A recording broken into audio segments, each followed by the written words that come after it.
Vou esperar vocês chegarem, ajeitar meus cabelos. Vou esperar vocês chegarem pra gente começar. E aí, como é que estão?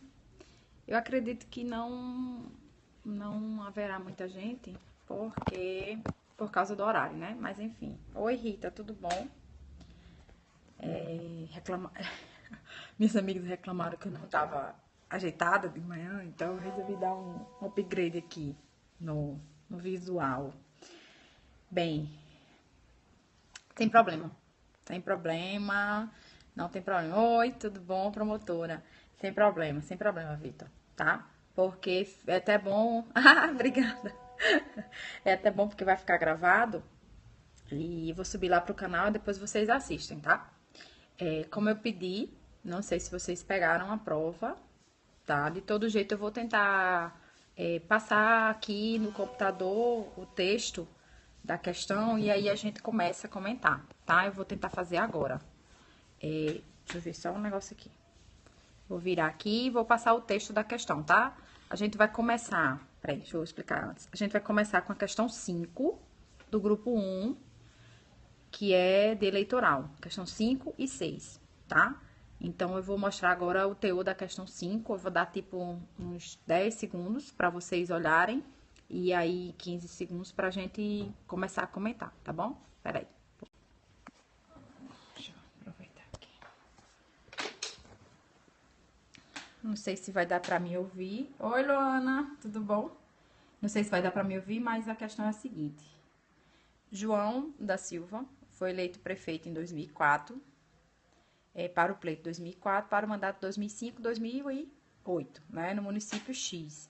Em 2008, ele foi reeleito para um novo mandato, que assumiu em 2009. Porém, João da Silva faleceu em 14 de novembro de 2009, no exercício do segundo mandato, assumindo o vice-prefeito Mário Souza. Nas eleições de 2012, Maria Clara, que viveu em união estável com João da Silva até a sua morte, requereu o registro de sua candidatura ao cargo de prefeito do mesmo município. Candidato a prefeito... Oi, Helena! Tá, eu vou mandar um beijo para a Arc, para ele não ficar com ciúme. Candidato a prefeito por outro partido, impugna o registro, sustentando que Maria Clara é inelegível. Arc, um beijo!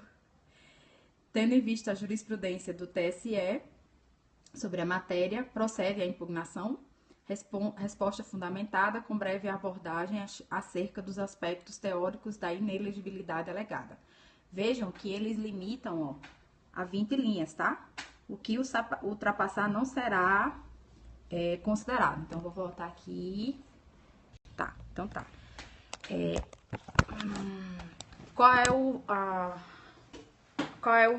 a o examinador estava em mente aí? Aquela exceção à súmula vinculante 18, né, do STF. Primeiro, tinha que falar bem da inelegibilidade reflexa da Constituição. Aquela inelegibilidade que diz que o cônjuge, parente, até terceiro, segundo grau, agora não lembro decorado, é inelegível no território da jurisdição do titular, né? Então, nesse caso, o João da Silva, ele foi prefeito, foi reeleito, estava no segundo mandato, ele faleceu. Assumiu o vice no segundo mandato. Terminou o segundo mandato do vice. Na terceira eleição, a ex-companheira dele, Maria Clara, do João da Silva, se candidatou a prefeita, tá? Ela conviveu em união estável com João da Silva até a morte. O que é que a súmula vinculante 18 do STF fala? Deixa eu pegar aqui. Súmula vinculante 18. Tem um aplicativo que eu já falei para vocês que eu uso bastante, tá? Que é o Vadimeco para Apple. A dissolução da sociedade ou do vínculo conjugal no curso do mandato não afasta a inelegibilidade prevista no parágrafo 7º do artigo 14 da Constituição. Essa súmula vinculante, ela foi editada tendo em vista que havia, no curso do registro das candidaturas, ou mesmo antes do registro, bem antes do registro, umas dissoluções de união estável e uns divórcios fraudulentos, de forma a postergar, a prorrogar que aquela família ficasse no poder, né? Aquela mesma família mantivesse o poder, só alternando as pessoas.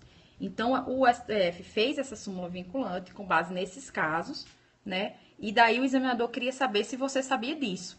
Se você sabia dessa inelegibilidade do parágrafo 7º do artigo 14 da Constituição, do teor da súmula e de um caso específico que o STF julgou, que é justamente muito parecido com esse caso que ele posta na questão, tá? O caso específico foi tipo um distinguishing, eu não sei falar inglês bem não, tá? Foi uma distinção, isso, lembrei. Foi a distinção que o STF fez para os casos de óbito, tá? De óbito no curso do mandato, né? E aí o STF entendeu que, como a súmula 18 foi feita para proibir que houvesse fraude, né, de forma a burlar lá a inelegibilidade da Constituição, o óbito ele não se inseria nessa súmula, porque o óbito não tem como fraudar, né? O cara morreu. Então, o examinador queria isso, mas ele pediu o entendimento do TSE, né? Então, na hora da prova, esse caso da viúva, né, da viúva do ex-prefeito, eu sabia decorado, porque foi um caso lá da Paraíba, do município chamado Pombal. E na época que houve esse caso, antes de chegar a decisão do STF, eu estava trabalhando em Souza, então eu soube do caso.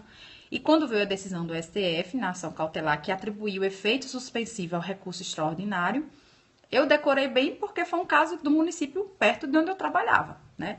Município de Pombal aconteceu o quê? Havia um candidato a prefeito que ele ganhou, foi a mesma coisa, ganhou. No segundo mandato, ele faleceu e o caso de Pombal foi ainda mais grave, se eu não me recordo, ela assumiu como vice-prefeita, tá? Ela tinha assumido como vice-prefeita no segundo mandato, após o óbito, e aí depois que ele morreu, ela rompeu politicamente com a família do ex-companheiro. E aí ela pleiteou novamente para ser prefeita, né, como se fosse reeleita no caso.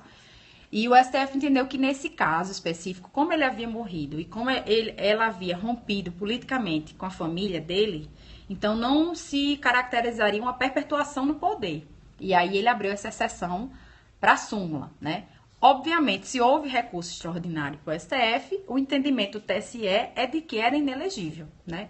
E aí o examinador queria que você falasse justamente que para o TSE seria inelegível, mas era mais importante falar sobre a exceção do óbito da viúva, né? No caso da viúva, da súmula vinculante 18. Oi, Alice, tudo bom? Então, a resposta, eu tirei 10 nessa resposta e foi justamente isso que eu falei. Eu falei que era o caso de uma inelegibilidade reflexa prevista na Constituição Federal, que havia a súmula vinculante 18, que previa que em caso de divórcio ou de solução fraudulenta, ainda assim incidiria essa inelegibilidade, mas o STF, num caso específico julgando essa ação do município de Pombal, entendeu que não era o caso de inelegibilidade, pois que o óbito ocorreu, né, no segundo mandato, e aí não impediria ela de se eleger. No terceiro mandato, no caso, ela como se fosse reeleita, né? Então, foi nesse sentido aí a resposta, o examinador me deu 10, tá? Então, esse caso foi um caso que chamou muita atenção na época que foi divulgado. O informativo dele foi o informativo 706, eu tinha feito até Não pode levar a súmula, tá? Mas lembre-se que o Vademecum tem lá na remissão do artigo falando as súmulas. E quando você vê lá o artigo 14, parágrafo 7, tem lá súmula vinculante 18. Informativo 706, né? Que é vida mansa, não dá não. Olha o que eu tinha feito aqui, ó. Deixa eu ver, ó. Tá vendo? Explicando a questão. Aí aqui falando as coisas importantes, né? Da súmula. Vai ficar ao contrário. Súmula vinculante 18, a exceção do caso de Pombal, que era justamente que eu sabia, né? Não, pode levar o Vademecum, mas as súmulas são grampeadas, né? Mas assim, na remissão do artigo lá tem falando súmula número tal. Se você souber o número da súmula, você sabe, você consegue fazer, certo? E aí, pronto, o importante era falar disso. Falar dessa distinguish lá. E aí o Vademecum TRT tem índices de súmulas, olha a Helena falando. Foi o caso de Pombal, tá? A exceção do óbito, da súmula vinculante 18, tá? Que é diferente da dissolução ou divórcio fraudulento. O entendimento do TSE, como é o entendimento do TSE nesse caso, né? O TSE entende o seguinte, eu não sei se ainda persiste, porque eu acredito que ainda não tinha tido outro caso análogo para o TSE se pronunciar. Nesse caso, o TSE disse o quê? Qual é o entendimento do TSE? Ao primeiro mandato, o cara cumpriu o primeiro mandato, certo? No segundo mandato, ele morreu. Aliás, ele morre no primeiro. Ele morreu, tá? E aí ele em tese, só o que tem, Ark. Ele morreu no segundo mandato, assume o vice, né? Qual o entendimento do TSE? Ele entende que a esposa, né, a viúva, não poderia se eleger no terceiro mandato, porque o TSE entende que, nesse caso, você tem que ter como parâmetro o prefeito que morreu. Então, o raciocínio é o seguinte: o prefeito que morreu poderia se eleger novamente? Aí, se a resposta for sim, então ela pode ser candidata. Se a resposta for não, então ela não poderia ser candidata. Então, por isso que houve um recurso extraordinário para o STF, e o STF deu uma cautelar para conceder efeito suspensivo ao recurso, de forma a permitir que ela fosse candidata a prefeita, e assim terminou o mandato dela, tá? Então, era para falar do entendimento do TSE, que o TSE entende que é inelegível, mas para criticar com a decisão do STF, alegando a exceção da súmula vinculante 18, tá? Então, essa era a ideia da questão, tá? A outra questão, vou falar só duas questões hoje, que eu vou sair já já. A outra questão é essa daqui. Deixa eu ver se eu coloco aqui para vocês verem bem direitinho. É a questão 6. Cada questão dessa tinha limitação de linha. 20 linhas, então tem que condensar isso tudo em 20 linhas. Obrigada, Ju. E daí... o povo me defendendo aqui. Helena, Ju. E daí você tinha que condensar isso em 20 linhas, tá? Eu consegui. Eu consegui, eu sou rápida, sempre fui rápida em fazer prova, e eu consegui reescrever algumas questões. Então, tinha questão que eu escrevia, não tá muito bom não. Aí eu reescrevia, porque eles dão folhas a mais, né? E aí, na hora de você juntar a prova, você pega as folhas que você considera que são as respostas. Não fiz, assim, não foi rascunho. Eu respondia como se fosse valendo, mas quando eu lia de novo, eu via que não estava legal, aí eu reescrevia, né, a resposta. A outra questão é essa daqui, ó. Deixa eu virar. Aqui, ó. Ver se pega bem aí. Prefeito, candidato à reeleição. Prefeito candidato à reeleição 2012. Usa, no ano da eleição, maquinário da prefeitura para realizar obras de caráter particular em propriedade do município, com o fim de beneficiar eleitores e promover sua candidatura.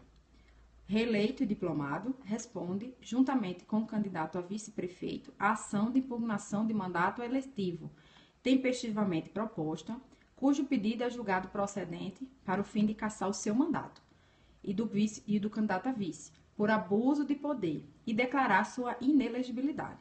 O prefeito interpõe recurso e alega não cabimento da AIME, na hipótese, e B, impossibilidade de declaração de sua inelegibilidade, Procedem as alegações do recurso? Responda fundamentadamente com base na jurisprudência do TSE e na legislação eleitoral. Deixa eu botar. Então, vejam que o examinador, ele sempre puxa muito para a jurisprudência do TSE, né? Nesse caso específico, a utilização de maquinário por parte de